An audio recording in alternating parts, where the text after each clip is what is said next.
Next topic will be NTT's governance reform.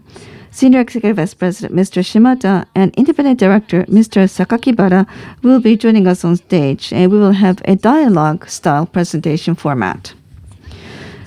Mr. Sakakibara served as the President and Chairman of Toray Industries, and for 4 years after 2014, he served as the chairman of Keidanen, Japan Business Federation, and he was involved in the delivery of Japan Society 5.0. He contributed to the development of Japanese economy. Ever since he was appointed as the independent outside director of our company in 2012, over the past 8 years, he has provided very constructive and very candid, valuable advice from a very objective position. Today, he will share with us his thoughts about the situation of NTT's efforts to reform governance, and also he will share with us what his thoughts are. So we're looking forward to a very wide-ranging dialogue. I'd now like to invite Mr. Shimada, Senior Executive Vice President and Outside Director, Mr. Sakakibara, to the stage.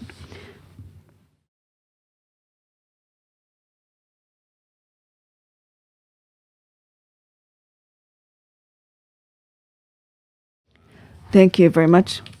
In this session, we would like to focus on NTT's governance reform.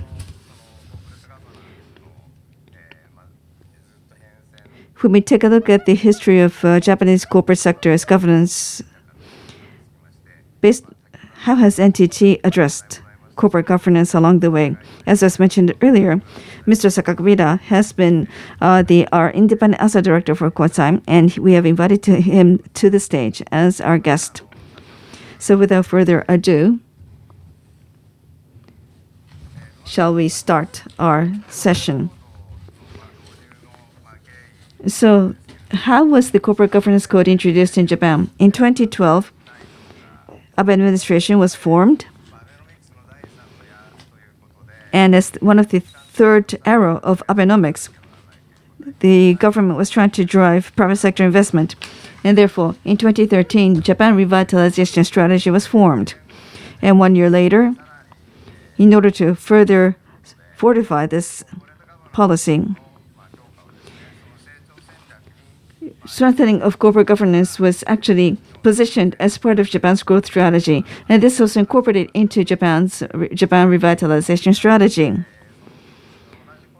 And at around the same time, at a study group under the Ministry of Economy, Trade and Industry, or METI, the investors and companies, it was pointed out that corporate enterprise value being incorporated and enhanced through further dialogue with investors and the private sector. The so-called Ito report, Ito review, was announced. And this report recommended that ROE target should be set at 8%. I know that the investors community had positive view of Ito review. Many investors at that time pointed out that they very much like to see the Japanese companies deliver 8% ROE. Now, in 2015, in a very speedy fashion, the Corporate Governance Code was introduced, and the task force under the Financial Service Agency and TSE, Tokyo Stock Exchange, together created this corporate governance. So that's how corporate governance code was established in Japan. Now, this was at a time when Mr. Sakakibara was leading Keidanen as the chairman. So can I talk about how the business sector addressed the corporate governance question? Thank you very much. As you pointed out, under the second administration, in December of 2012, the second Abe government was formed. And revival of the Japanese economy was the top foremost priority for this administration. And at the same time, under the Cabinet Office, Industrial Competitiveness Task Force was also established. And Prime Minister Abe himself chaired this session.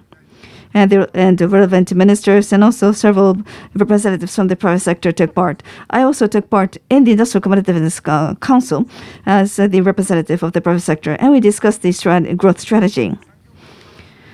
And the issue presented by the industrial community, by the business community back in 2013 was that the competitiveness of Japan was being undermined by 6 factors. There were 6 factors that actually undermined the growth of the Japanese economy, and that needs to be resolved. First, with the strong yen. It was 80 yen to the dollar, so we need to resolve the strong yen. And also, the corporate tax was already at 35%, the highest in the world back then. And also, EPA, Economic Partnership Agreements. Compared to neighboring countries such as the Republic of Korea, we have very few, and also the energy cost, environmental regulation issues, and also labor code issues. So we outlined 6 challenges that need to be resolved in order for the Japanese competitiveness to be enhanced.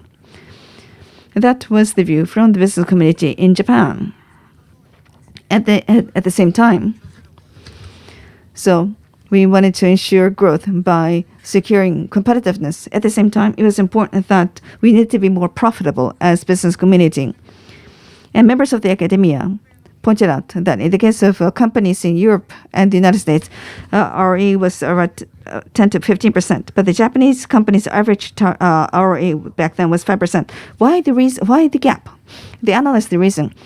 The corporate governance was the key. In the case of companies in US and Europe, their perspective was based on interest of the investors, and outside directors were very much involved in this decision related to management strategy of the companies, in particular growth strategy, portfolio review, and productivity improvement.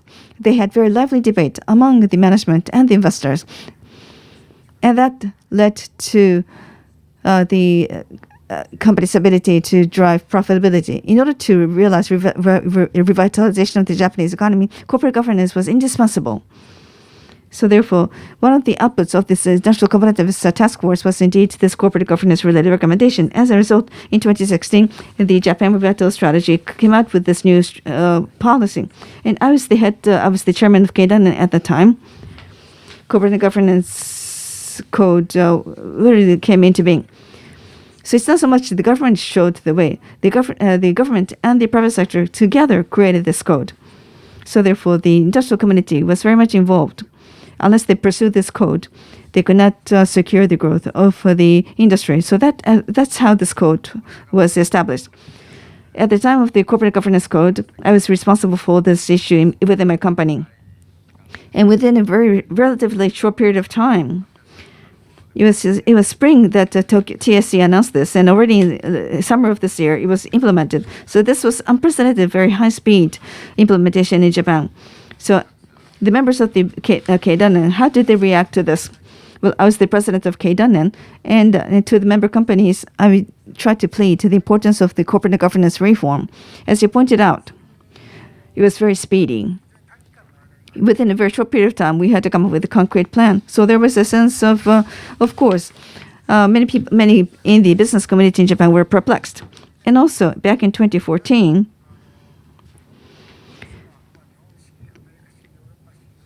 there are a lot of different forms of corporate governance, Japanese way, European way, American way. And many Japanese companies felt that there was a Japanese way. And one other point was that in the case of independent outside director, the significance of having at the outside independent director.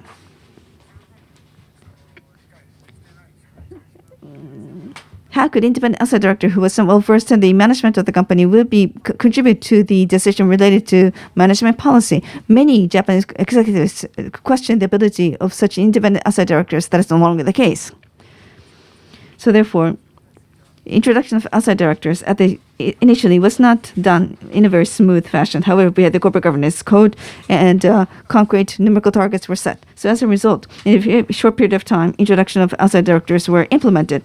So for example, in 2015, back then, companies with more than 2 outside directors was only 20% among the companies listed on the Tokyo Stock Exchange. Now in 2020, 96% of the companies already have more than 2 outside directors on board. And also, 60% or more of the companies have more than 1/3 outside directors on board. So that is the current situation. So that being the case, I think we now have a very good situation. That is because the corporate governance code was delivered as a concrete model by the government. by the government and to help to create this situation. So that I believe is one of the outputs and the results of the Abe administration. I'm sure we'll come to this later on. We have form, but what is the substance? In terms of substance, do we have a situation, very strong corporate governance management like the ones we have in US and Europe? That I believe is the challenge. Okay, so moving on to the next point. So corporate governance code has various principles, especially regarding the board of directors. The responsibilities and the transparency are important themes. From your view, Mr. Sakakibara, which point do you think is particularly important? The top one, evaluation, the effectiveness of the board. Board is the most important, highest decision-making body of the company. So the corporate strategy needs to be deliberated sufficiently there. And outside directors need to take part from the shareholder and society view. Leading the discussion from the societal view, shareholder view is important. So in pursuing corporate governance code, the company's growth strategy, profit generation will be pursued. So from outside directors, the shareholders' view need to be included to pursue the growth strategy. And compliance need to be overseen, supervised. So that is the most important role of the board. And another point is the nomination and compensation committee. The growth strategy is an important component of the company, but nomination or denial, rejection of the executive from the shareholders' view, rejection of the CEO may be necessary in some cases, and that takes time frequently in US and Europe. So the outside directors need to play a role there. And at the same time, as you see here, for remuneration, transparency and the objectivity and the strategy viewpoint is required. The outside directors need to supervise from shareholder and social view. So these principles listed here, to realize them, the outside directors have a big role to play. Understood. So now, let us review what NTT has done so far. So Sakakibara-san, you talked about this as the most important thing. The effectiveness of the board, evaluation of the effectiveness of the board. From around 2015, NTT has had the involvement of Mr. Sakakibara, the independent outside directors, and the independent auditors had discussions. NTT Data and NTT Docomo's outside directors and holding companies' outside directors had discussions. So in various formats, and of course, discussion with the executive side too. We've had many rounds of discussions. And in addition, from 2018, directors and auditors survey questionnaire started. In the 2018 questionnaire, governance, organizational design, whether we should study organizational design more or not. For this question, 80 to 90% replied yes. So we've been discussing this topic for 1 or 2 years now. How did you see this as you were involved in the discussion? Yes, as you mentioned, from around 2015, the governance had been discussed in many fora. In the past 2 years, after Mr. Sawada became the president, governance reform has progressed significantly, I think. Us outside directors have been involved in many areas to be involved in the discussion on strategy. And for governance reform, from around 2 years ago, we started the discussion. So in the course of this discussion, a company of NTT size and a company that will pursue global expansion going forward, NTT's governance structure, organizational design, eventually need to have companies with nomination committee. So, needless to say, the executive side and the supervision side is clearly divided, and the three companies, nomination, remuneration, and audit committee, will have the independent authority, and the majority members will be outside directors, and the overall directors, outside director will account for majority in the overall directorship. So the supervision, that is the ultimate form of well-supervised format. So that is what we suggested. And you conducted the organizational design this time. As you mentioned here, the company corporate auditors is maintained, but you have a big reform. So you have the executive outside. You had 15 members before the change and 2 outside directors. But after the change, the total is 8 directors, of which 4 are outside. 4 is internal. 1 is non-executive. So executive is 3, non-executive is 5. So this is a well-governed director structure, we think. And 1 female in the outside director and 2 in the audit. So in terms of gender diversity, we are making good progress. And another important point is this nomination and remuneration committee's role is enhanced. The transparency, objectiveness are ensured in the discussion. It was established in June, so we just got started. But starting June, NTT's governance structure has stepped up, I think. Yes, as you just correctly mentioned, starting this summer, strategic discussions have become deeper because we optimized the size of the board. And another important point is diversity.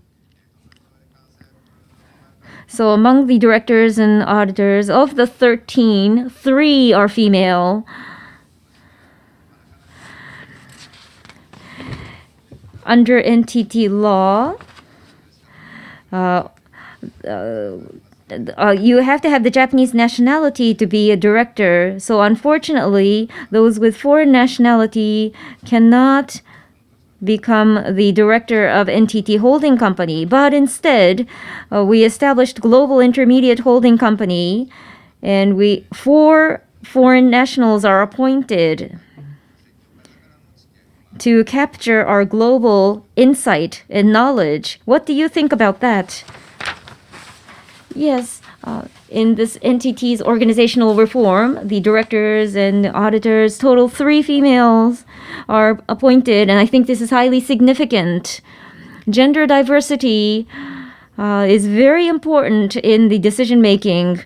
In the US statistics, female directors, companies with 2 or more female directors and the ones who don't, if you draw a line and compare the ROE between the 2 groups, there's a gap of 2%.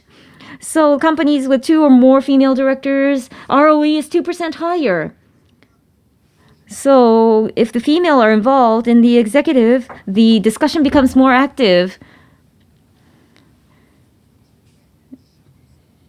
And the management decision-making quality is enhanced, and this is proving it.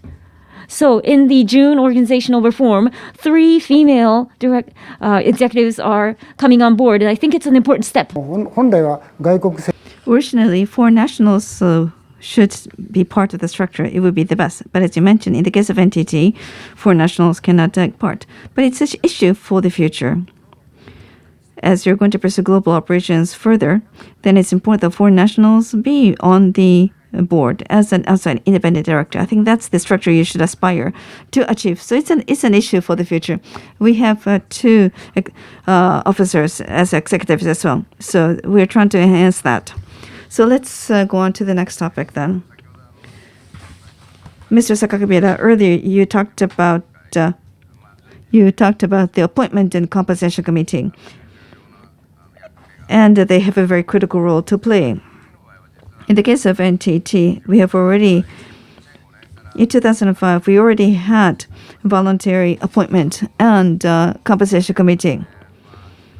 Especially, over 5 times, we had discussions for this committee over personnel management and also with regard to compensation remuneration question as well. So what are your impressions about the discussions taking place in those committees? Well, in 2012, when I was appointed as the outside independent director of NTT, since then, I've been a member of the appointment and compensation committee along the way. In the initial couple of years, we had the form. But what would happen is the executives would present a personal plan. That was the nature of the meeting.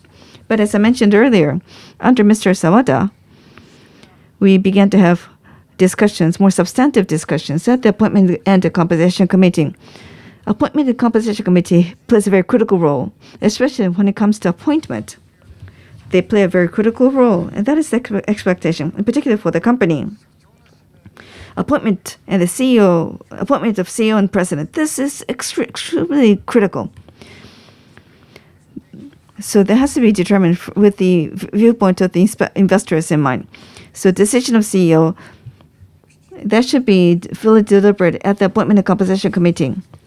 So it's not just a matter of presenting proposal. It's important that you have a long list, bearing in mind the candidate for the future. You should explain the long list of candidates, and along the way, through discussions, you should narrow down and then appoint the candidate, decide on the candidate of the CEO.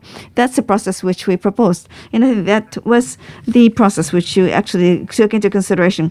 So I think I was able to play a role as a member of this committee.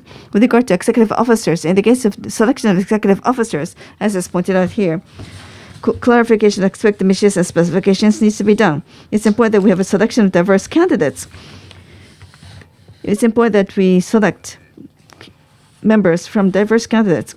And as Mr. Sakakibara pointed this out at the appointment and composition committee, I believe the nature of the discussion in this committee really evolved. So let me go on. So procedures to determine the remuneration of executives. As you pointed out earlier, it's important that the corporate performance will be determined by the remuneration of the executives. Right now, the monthly remuneration and the bonus, we have 70% monthly remuneration and 30% performance-linked remuneration. That is the breakdown. In the mid-term target, we pointed out various KPIs in the medium-term financial management strategy. And we delivered on these KPIs.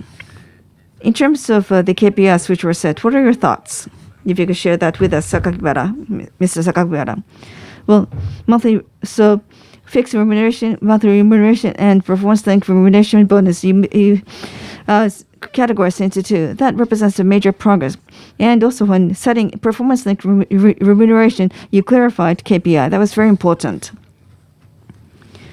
In the case of NTT Holding Company, you have a very wide-ranging business operations, all the way from IT to real estate and also to global. So setting of KPI requires a lot of creativity. It has to be fair, clear, and transparent.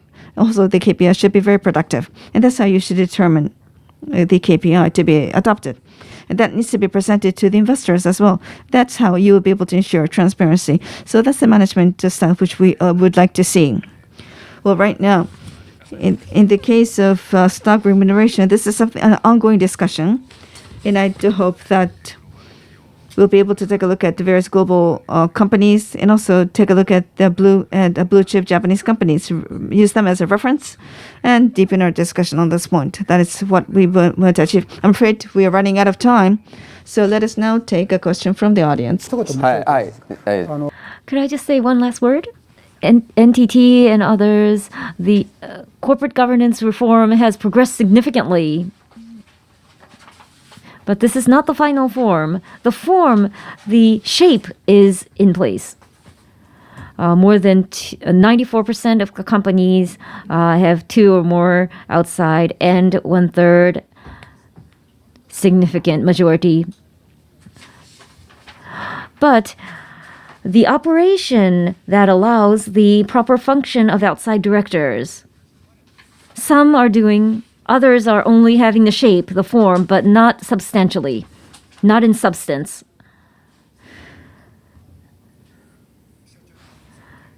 So outside directors express the opinions for company president's proposal, but do not outright oppose in some cases. So in order to enhance the growing capability, it has to have good discussion.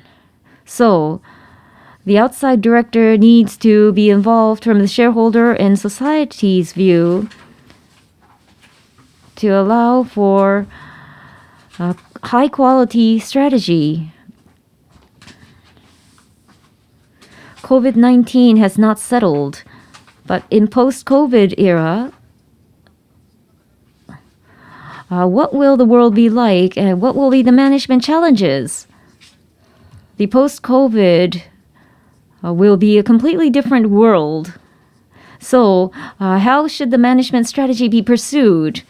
Until now, the shareholder profit had been a very important point, but in post-COVID, of course, shareholder value is important, but society, contribution to society will be very important. Environment, equality, or the narrowing of gaps, disparity, and SDGs. Companies need to address these challenges. So outside directors need to have this view of the society and view of the shareholders and express their views clearly. This is the challenge for all the companies. So this is what I have in mind recently. NTT's medium-term strategy is the resolution of social challenges.